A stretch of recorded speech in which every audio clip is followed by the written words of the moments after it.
មានតម្រុយហើយសាហាយប្រពន្ធជនរងគ្រោះដែលកំពុងរត់គេចខ្លួនត្រូវបានគេប្រទះឃើញនៅឯ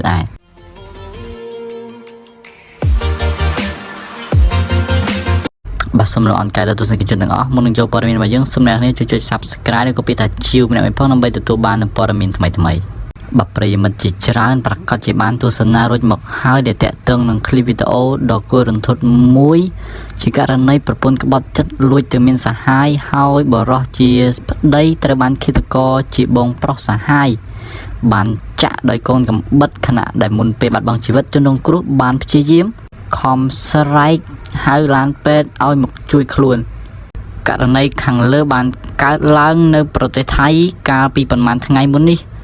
តាមរយៈคลิปវីដេអូដែលបានបង្ហោះនៅលើបណ្ដាញសង្គម Facebook មហាជនជាច្រើនបានមានការខឹងសម្បារយ៉ាងខ្លាំងចំពោះនារីដែលជាប្រពន្ធដែលក្រោយពេលប្តីរបស់ខ្លួនត្រូវបានឃាតករចាក់ក៏ប៉ុន្តែនាងមិនជួយសង្គ្រោះបែរជាដើរចេញមិនអើពើដើរទៅតាមសាហាយនិងឃាតករទៅវិញទាំងជនរងគ្រោះបានខំព្យាយាមស្រែកហៅឲ្យជួយហៅឡានពេទ្យផងយ៉ាងណាមិញនៅរសៀលថ្ងៃទី20ខែកុម្ភៈឆ្នាំ2023នេះយោងតាមការបង្ហោះពីកេរនី Facebook ជីវិតពិតពលករខ្មែរឆ្លងដែន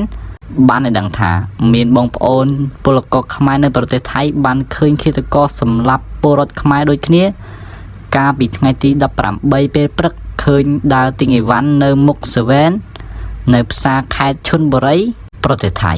សូមជម្រាបថារហូតមកដល់ពេលនេះសមត្ថកិច្ចថៃបានធ្វើការចាប់ខ្លួនជនបង្កបាន3នាក់ហើយ